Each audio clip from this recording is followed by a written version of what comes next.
Episode 39, All Fired Up Over a Jet.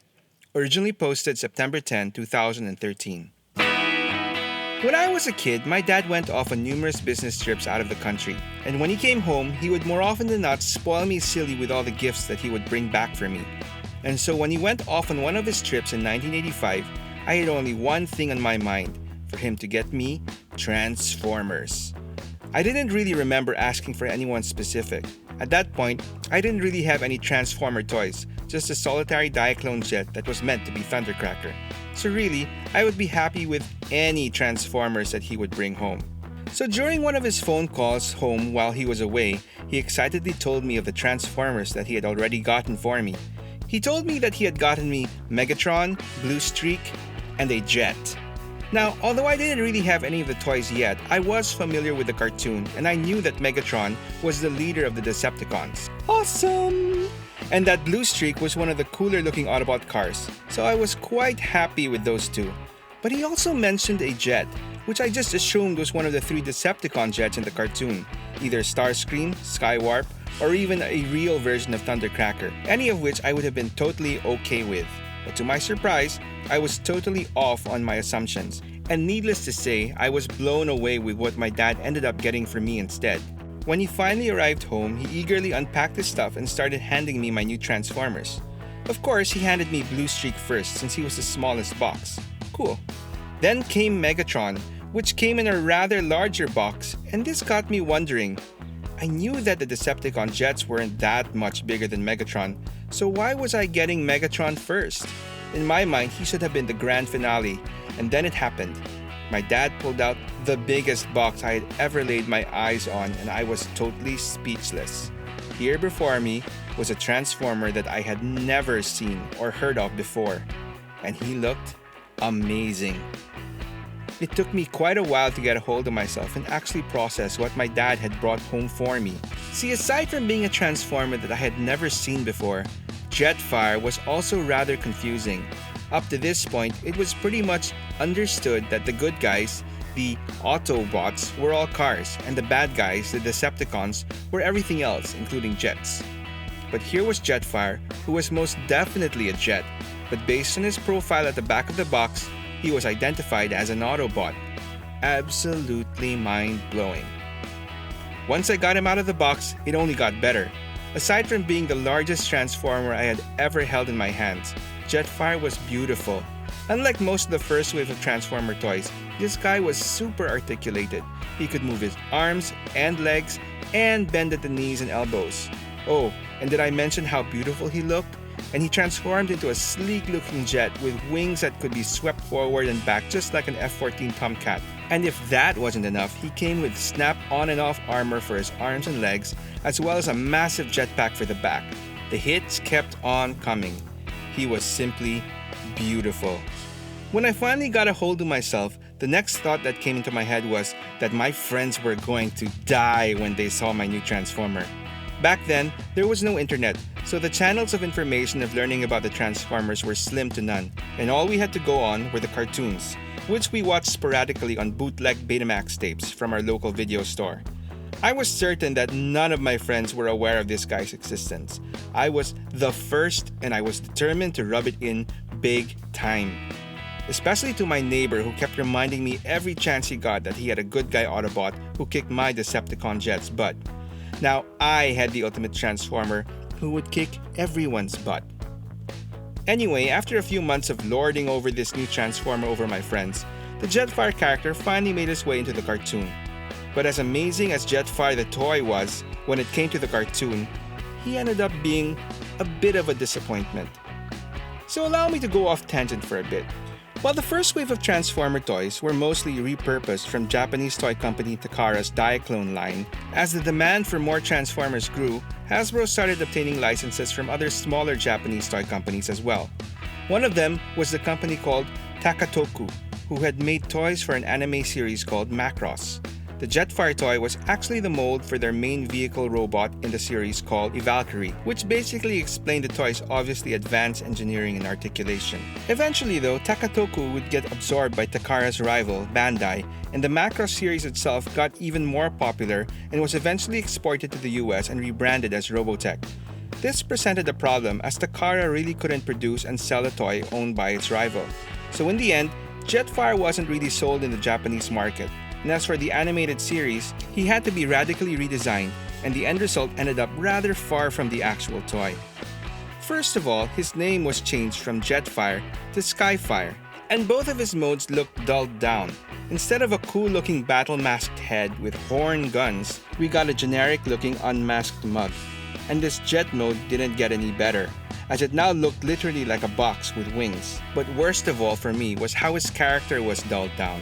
From his original role from the toy's profile as the Autobot's air guardian, he became a scientist, and somewhat of a pacifist and a bit of a pushover in my opinion as well. Boring. It's worth mentioning that he was introduced as a long-lost friend of Starscream, with both being explorers from before the war. So thanks to this previous friendship, he is initially duped into joining the Decepticons, until he sees the error of his ways and joins good guys. As for future versions of Jetfire, well, he was featured heavily in the second live-action movie, The Revenge of the Fallen, and even here, like all the other Transformers in the movie, he was reinvented into this old, decrepit robot with a walking stick. While admittedly I found him to be a rather humorous character with an interesting design, he was definitely not Jetfire for me, and instead felt like a major fall from grace from the original character concept. To be fair though, in the years following, Hasbro did release a couple of fairly decent mainline toy updates for Jetfire, the first of which came out in 2006 as part of their Classics line. This Jetfire was loosely based on his design from the IDW comics. While it hasn't really aged that well in my opinion, for its time, it was meant to be one of the major highlights of the line. I definitely appreciate their attempts to add a few design elements from the original toy, specifically the battle mask. So when a slightly better version came around in 2014, I was all over it and quickly sold off my Classics version. This newer one definitely looked much better and sleeker, looking even closer to the original toy. My only issue with this version was that it felt a little flimsier, and while it looked great, it was definitely more basic engineering-wise, with practically his entire jet simply folding up on his back. But despite his flaws, this is one Jetfire I still haven't brought myself to sell since I got him during my honeymoon in Singapore, so it holds some sentimentality for me. Anyway, in the years that followed, I ended up getting even more Jetfires in my collection. The first was in 2017. At this point, I was slowly getting sucked into collecting masterpiece Transformers. Basically, more advanced adult collector-oriented and a lot more expensive stuff.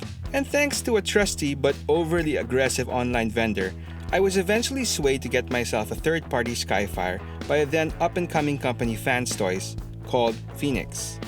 While at the time his $150-ish price tag felt steep, looking back, it definitely was the right choice to make, as secondary market prices for Phoenix soared to over triple or quadruple the original price. More importantly though, was how solid this toy was.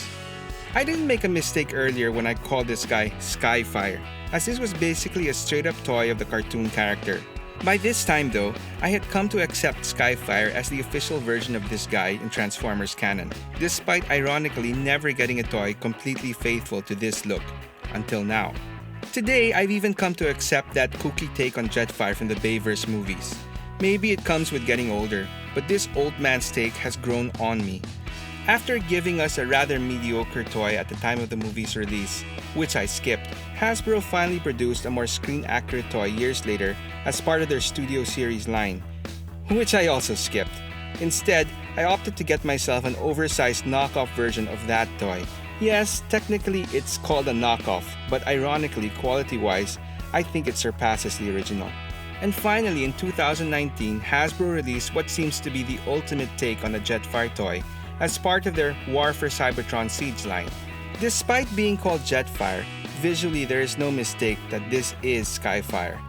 But he does have added armor bits and a battle mask as callbacks to the original Jetfire.